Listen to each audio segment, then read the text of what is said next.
ರಾಜಗೌಡ್ರ ನಮಸ್ಕಾರ. ನಮಸ್ಕಾರ ಸರ್. ನೀವೊಂದು ಮಾಹಿತಿ ಕೊಟ್ಟರೆ ನನಗೆ ಪೆನ್ಷನ್ ಬತ್ತಿಲ್ಲ ಅಂತ. ಹೌದು ಸರ್. ಎಷ್ಟು ವರ್ಷದಿಂದ? ಈ ಡಿಸೆಂಬರು ಲಾಸ್ಟ್ ಸರ್, ಜನವರಿ ಬಂದಿಲ್ಲ. ಡಿಸೆಂಬರಿಂದ ಬರ್ತಾ ಇಲ್ಲ. ಎಷ್ಟು ಬರ್ತಾ ಇತ್ತು? ಅಳ್ಬೇಡಿ ಆಯಿತಾ, ಮಾಧ್ಯಮ ನಿಮ್ಗೆ ಸಪೋರ್ಟ್ ಮಾಡುತ್ತೆ. ನೀವು ಬನ್ನೂರಲ್ಲಿ ಇತ್ಕೊಂಡಿದ್ದೀರಾ? ಹೌದು ಸರ್, ಬೆಂಗಳೂರಲ್ಲಿ. ಆಯ್ತು, ದಯವಿಟ್ಟು ಅಳ್ಬೇಡಿ ಆಯಿತಾ. ಮಾಹಿತಿ ಹೇಳಿ ನನಗೆ. ನಿಮಗೆ ರಾಜಣ್ಣ ತಾವು ಯಾವ ಊರವರು? ಬೆಂಗಳೂರು ಸರ್. ರಾಜೇಗೌಡ ಅಂತ ಹೆಸರು ಇರೋದು ಸರ್. ಹಾಂ, ಎಲ್ಲ ಪೂರ್ತಿ ಎಲ್ಲ ಇದೆ ಸರ್. ಈಗ ಏನಂತ ಮಾಡಿದ್ದಾರೆ? ಈಗ ಅವ್ರು ರಾಜು ಅಂತ ಮಾಡ್ಬಿಟ್ಟಿದ್ದಾರೆ ಸರ್. ಅವರ ಡಾಕ್ಯುಮೆಂಟ್ಸ್ ಯಾರು ಮಾಡಿದ್ದು? ಅದು ನಾನು ಮೊದಲ ಸತಿ ಅಗ್ರಿಮೆಂಟ್ ಇಟ್ಕೊಟ್ಟಿದ್ದೆ. ಡಾಕ್ಯುಮೆಂಟ್ಸ್ ಕೊಡಿ, 800 ರೂಪಾಯಿ ಬರ್ತದೆ, ಜಾಸ್ತಿ ಬರ್ತದೆ ಅಂತ ಹೇಳಿದ್ರು ಸರ್. ಅಂಗವಿಕಲತೆ ಜಾಸ್ತಿ ಇದೆ, ಹಂಗಾಗಿ ಜಾಸ್ತಿ ಮಾಡಿಕೊಡಿ ಅಂತ. ಏನು ಕೇಳಿದ್ದಾರೆ, ಡಾಕ್ಯುಮೆಂಟ್ಸ್ ಎಲ್ಲ ಪೂರ ಕೊಟ್ಟೆ. ಹಾಂ, ಕೊಟ್ಟಮೇಲೆ ಏನಾಯ್ತು, ಅವರು ಬೆಂಗಳೂರು ಕಳಿಸಿದ್ದೀನಪ್ಪ ಬರಲಿ ಅಂತ ಹೇಳಿದ್ರು. ಅಲ್ಲ, ಈಗ ರಾಜೇಗೌಡರು ಅಂತ ನಿಮ್ಮ ಹೆಸರು. ಎಷ್ಟು ವರ್ಷದಿಂದ ನೀವು ಪೆನ್ಷನ್ ತಗೋತಾ ಇದ್ರಿ? 1917 ಸರ್. 17ರಿಂದ ಈ ಪೆನ್ ಅಟ್ಲೀಸ್ಟ್ 40 ರೂಪಾಯಿ ಬರ್ತಿತ್ತು ಸರ್ ಅವಾಗ. ಅಲ್ಲಲ್ಲ, ಈಗ ಏನು ತಪ್ಪು ಮಾಡೋರು ಅವ್ರು ಹುಟ್ಟೇ ಇರಲಿಲ್ಲ ಅಲ್ವೇ? ಈ ತಪ್ಪು ಮಾಡೋರು ಹುಟ್ಟೇ ಇಲ್ಲ ಅಲ್ಲ. ಇವ್ರಿಗೇನು ಮಾನ ಮರ್ಯಾದೆ ಬಿಡ್ಬೇಡ್ರಿ. ಅಂಗವಿಕಲರಿಗೆ ಇವರು ಈಗ ಇವೆಲ್ಲ ಬೇಕು ಅಂತ ಮಾಡಿದ್ರಿ. ಇವರು ತಡೆ ಆಜ್ಞೆ ಆಗಲಿ, ಇವರು ಬೇಕು ಅಂತ ಮಾಡೋದು. ಇವರು ತಾಲೂಕು ಆಫೀಸಲ್ಲಿ ಕೆಲಸ ಮಾಡ್ತಾರಲ್ಲ ಕೂತ್ಕೊಂಡು, ಅವ್ರು ಕರೆಕ್ಟಾಗಿ ಕೆಲಸ ಮಾಡಿದ್ರೆ ಇಂಥ ಅಂಗವಿಕಲರಿಗೆ ಆಯ್ತಾ 1990 17ರಿಂದ. ಹಾಂ ಹಾಂ. ಅಲ್ಲ, ಇವ್ರು ಈಗ ಯಾಕೆ ಚೇಂಜ್ ಮಾಡಿದ್ರು? ಅಲ್ಲಿ ಇವ್ರಿಗೆಲ್ಲ ದಾಖಲಾತಿ ಕೊಟ್ಟರು. ಹಾಂ ಹಾಂ ಹಾಂ.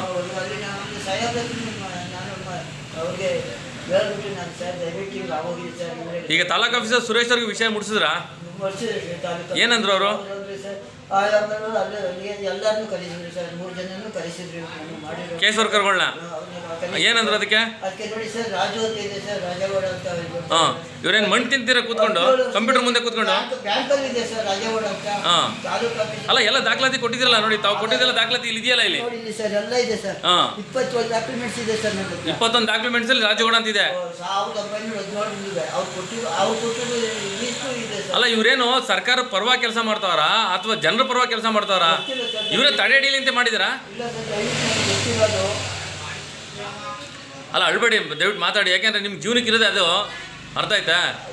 ಪೆನ್ಷನ್ ಮಾಡಿಕೊಂಡು ಇವತ್ತು ಜೀವನ ಮಾಡೋಂಥ ಎಷ್ಟೋ ಲಕ್ಷಾಂತರ ಜನ ಇದ್ದಾರೆ.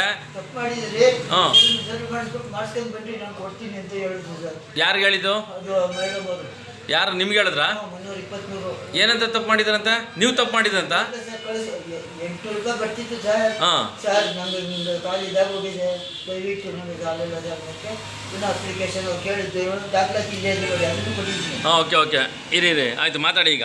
ಹಾಂ, ದಾಖಲಾತಿ ಇಲ್ಲೇ ಇದೆ. ಹಾಂ, ಅದನ್ನು ಸಹ ಕೊಟ್ಟಿದ್ದೀನಿ. ನಿಮ್ಗೇನೇನು ಸರ್? ಈಗ ರಾಜು ಅಂತ ಮಾಡಿದವ್ರು ಯಾರು ರಾಜೇಗೌಡ್ರೆ? ರಾಜು ಅಂತ ಅವರೇ ಸರ್ ಮಾಡಿದ್ರು. ಯಾರು? ಆಫೀಸ್ನವರೇ ಮಾಡಿ. ಅವ್ರ ಹೆಸರು? ಅವ್ರ ಹೆಸರು 223 ರೂಮ್ ನಂಬರು ತಾಲೂಕು ಆಫೀಸಲ್ಲಿ. ಅವ್ರಿಗೇನು ಕಣ್ಣು ಕಾಣಲ್ವಂತ? ಹಾಂ ಹಾಂ.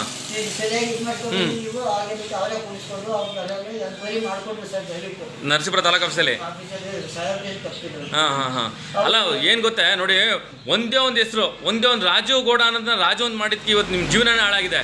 ಇವರೆಲ್ಲ ಮುಟ್ಟಾಳು ಕೆಲಸ ಮಾಡ್ತಾರೇನ್ರಿ ಇವರು ಕೂತ್ಕೊಂಡು, ಕೇಸ್ ವರ್ಕರ್ಗಳು ತಾಲೂಕು ಆಫೀಸಲ್ಲಿ?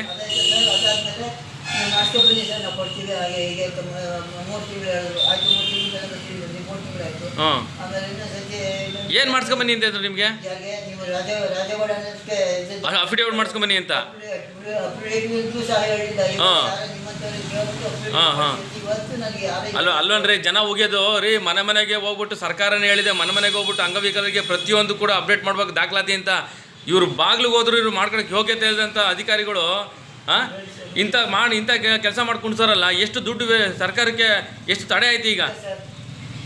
ಸುಮ್ಮನೆ ಹೇಳೋದಿಲ್ಲ. ಅವರು ನಮಗೆ ಆವಾಗ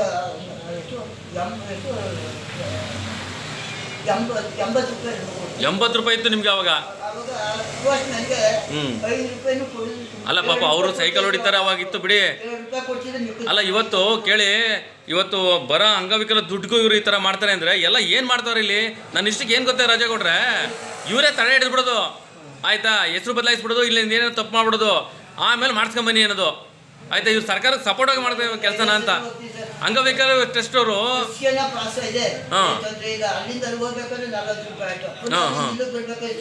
ಎಷ್ಟು ಸಾರಿ ಹೋಗಿದ್ರೆ ತಾಲೂಕು ಆಫೀಸ್ ಹೋಗಿ?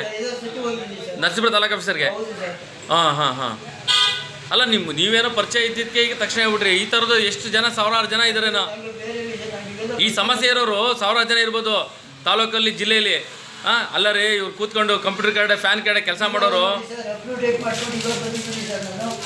ನೋಡಿ ಸರ್ ಇಲ್ಲಿ ಅಫಿಡೇವಿಟ್ ಮಾಡ್ಸಕ್ಕೆ ಅಪ್ಡೇಟ್ ಮಾಡ್ಕೊಂಡು ಇವಾಗ ಹೋಗಿ ಮಾಡ್ತಿದ್ದೆ ದುಡ್ಡಿರಲಿಲ್ಲ ಕೊಡ್ಬೇಕು. ಹಾಂ. ಇದ್ರಲ್ಲಿ ಅಫಿಡೇವಿಟಲ್ಲಿ ಏನಂತ ಇದೆ? ಇವಾಗ ರಾಜಗೌಡ ಅಂತ ಮಾಡ್ತಾರೆ. ರಾಜಗೌಡ ಅಂತಿದೆ. ಕಣ್ಣು ಕಾಣಲ್ವಲ್ರಿ ರೀ? ಯಾರು ಕಂಪ್ಯೂಟರ್ ಟೈಪಿಸ್ಟು ಕಣ್ಣು ಕಾಣಲ್ವ? ಇಲ್ಲಿ ನೋಡಿ, ಇಲ್ಲಿ ರಾಜಗೌಡ ಅಂತಿದ್ದಾರೆ. ಅಫಿಡೇವಿಟ್ ಮಾಡ್ಸ್ಕೊಂಬಂದು ಏನು ದೌಲತ್ಗಳು ಆಡ್ತೀರ ನೀವು ಕೂತ್ಕೊಂಡು? ನಿಮ್ಮ ಕೆಲಸ ಮಾಡೋಕ್ಕೆ ಯೋಗ್ಯತೆ ಇಲ್ಲ ಅಂದರೆ ಬೇರೆಯವ್ರಿಗೆ ಬಿಟ್ಕೊಡಿ, ಬೇರೆಯವ್ರು ಇದ್ದಾರೆ. ನೋಡಿ, ಇದೆಲ್ಲ ಅಫಿಡೇವಿಟ್ ಮಾಡಿಸಿ ಇವರು ₹100 ಖರ್ಚು ಮಾಡ್ಕೊಂಡು ನಿಮ್ಮ ಆಫೀಸ್ ಬಾಗ್ಲು ಅಲಿಬೇಕೇನ್ರಿ ರೀ? ಸರ್ಕಾರ ಹೇಳಿರೋದು ಏನು ಗೊತ್ತಾ? ಮನೆಗೆ ಹೋಗಿ ಮಾಡಿಸಿ ಅಂತ. ಮನೆಗೆ ಬರೋಕ್ಕೆ ಯೋಗ್ಯತೆ ಇಲ್ಲ ಅಂದರೆ ನೋಡಿ ಸರ್ ಇಲ್ಲಿ ನೋಡಿ ಸರ್ ವಜಿ ಇದೆಯಾ ಸರ್? ಇವೆಲ್ಲ ರೆಡಿ ಮಾಡಿಸ್ಕೊಂಬಂದು ತಂದರೆ ಎಷ್ಟಿದೆ ನೋಡಿ ಸರ್, ಇವೆಲ್ಲ ನೋಡಿ ಸರ್. ಸರಿ ಇಲ್ಲ ಅಂದರೆ ನಾನು ಕೇಳಿಲ್ಲ ಸರ್. ನೋಡಿ ಸರ್, ಇದು DC ಆಫೀಸ್ ಸರ್. ಇದು DC ಆಫೀಸಿಂದ ಬಂದಿರೋದು. ಇದು ಹಳೇದು ರಾಜಗೌಡ ಅಂತ ರೀ. ನಿಜವಾಗ್ಲೂ ನಿಮ್ಗೆ ಒಳ್ಳೇದಾಗಲ್ಲ ಕಣ್ರಿ ಅಧಿಕಾರಿಗಳೇ. 94ರಲ್ಲಿ ಮಾಡಿಸಿರೋದು ಇದು. ಒಬ್ಬ ಅಂಗವಿಕಲಿಗೆ ತೊಂದರೆ ಕೊಡ್ತಿಲ್ಲ, ಒಬ್ಬ ಅವಿದ್ಯಾವಂತರು ಆಯ್ತು. ಎಷ್ಟು ಜನಕ್ಕೆ ನೀವು ಈ ಥರ ಮಾಡಿರ್ಬೋದು? ಎಲ್ಲ ದಾಖಲಾತಿ ಕೊಟ್ಟು ನೀವು ರಾಜು ಅಂತ ಮಾಡಿದ್ರಲ್ಲ, ರಾಜಗೌಡ್ರು ಅಂತ ಬರೋದಕ್ಕೆ ಡಿಸೆಂಬರಿಂದ ದುಡ್ಡು ಬರ್ತಾ ಇಲ್ಲ. ಒಂಚೂರು ನಿಮ್ಮ ಮಾನವೀಯತೆ ಇಲ್ವೇನ್ರಿ? ನೀವು ತಗೊಳ್ಳೋಂಥ ಸಂಬಳಕ್ಕೆ ಅವ್ನು ಯಾವನ ಟೆಂಡರ್ಗಳು ತಗೊಂಡು ಎಲ್ಲ ಇಡೀ ರಾಜ್ಯನ ಟೆಂಡರ್ಗೆ ಮಾರ್ಬಿಟ್ಟು ಯಾವನ ಟೆಂಡರ್ಗಳು ಕೆಲಸಕ್ಕೆ ಬರೋದಲ್ಲ ಟೆಂಡರ್ಗಳನ್ನ ತಗೊಂಡು ಇವತ್ತು ತಾಲೂಕು ಆಫೀಸ್ಗಳಲ್ಲಿ ಅಧಿಕಾರಿಗಳಿಗೆ ಒಂದು ಕೆಟ್ಟ ಹೆಸರು ಬರ್ತಾರೆ. ನಿಷ್ಠಾವಂತ ಅಧಿಕಾರಿಗಳು ಕೆಟ್ಟ ಹೆಸರು ಬರ್ತಾರೆ ಅಲ್ರಿ ಇವ್ರು ಮಾಡೋಂಥ ಕೇಸ್ ವರ್ಕ್ ಮಾಡೋಂಥ ಕೆಲಸಕ್ಕೆ ರಾಜಗೌಡ್ರೆ. ಹೋಗ್ಬಿಟ್ಟು ಕೇಳಿ, ಹೋಗ್ಬಿಟ್ಟು ನನಗೆ ಫೋನ್ ಮಾಡಿಕೊಡಿ. ಬಂದು ನಾಗರಾಜ್ ಅಂದ್ಬಿಟ್ಟು ಪ್ರೆಸ್ ರಿಪೋರ್ಟ್ರು ಫೋನ್ ಮಾಡಿಕೊಡಿ. ಓಕೆ.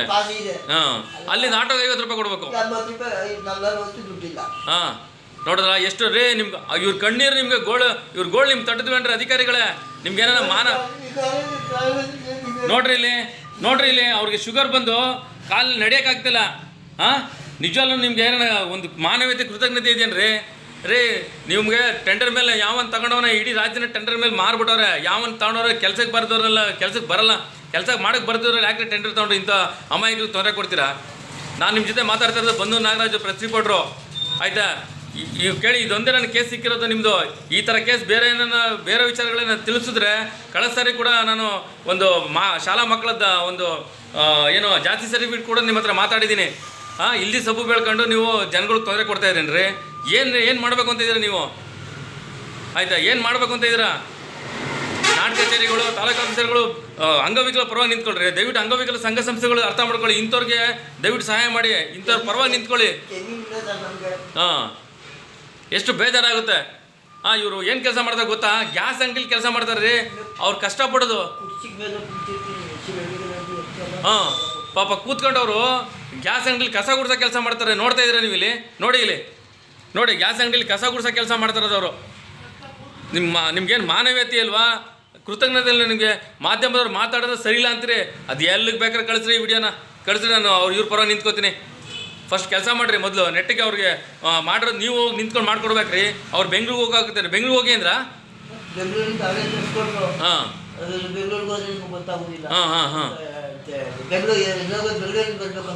ರಾಜ್ಯ ಸರ್ಕಾರ ಹೇಳಿರೋದು ಏನು ಗೊತ್ತಾ? ಇವ್ರೆ ರಾಜಗೌಡ್ರೆ, ಮನೆಗೆ ಹೋಗಿ ಅವರು ಇರೋಂಥ ಸಮಸ್ಯೆಗಳನ್ನ ಎಲ್ಲ ದಾಖಲಾತಿಗಳು ಪ್ರತಿಯೊಂದು ಮಾಡಿ ಅಂತ ಕಂದಾಯ ಇಲಾಖೆಗೆ ಹೇಳಿರೋದು. ಕಂದಾಯ ಇಲಾಖೆ ಏನು ಮಣ್ಣು ತಿಂತಿದ್ಯಾ? ಇಂಥವ್ರಿಗೂ ಗೋಳಿ ಗೊತ್ತಿರಲ್ಲ ಆಯಿತಾ? ನಿಮ್ಮ ತಂದೆನ, ನಿಮ್ಮ ಅಣ್ಣ ತಮ್ಮದಿರು, ಅಕ್ಕ ತಂಗಿರು ಈ ಥರ ಆಗಿದ್ರೆ ಏನು ಮಾಡ್ತೀರಿ? ಆಮೇಲೆ ದಯವಿಟ್ಟು ಅಂಗವಿಕಲ ಟ್ರಸ್ಟ್ ಅವರು ಕ್ಯಾಕಸ್ ಮೊಕ್ಕೋಗಿರಿ ಕಂದಾಯ ಇಲಾಖೆಗೆ. ಈ ಥರ ಎಲ್ಲ ಮಾಡಿ ತೊಂದರೆ ಕೊಡ್ತಾವ್ರೆ. ನಾವು ಕೂಡ ಸ್ಟ್ಯಾಂಡಾಗಿ ನಿಂತ್ಕೋತೀವಿ. ನಮಸ್ಕಾರ.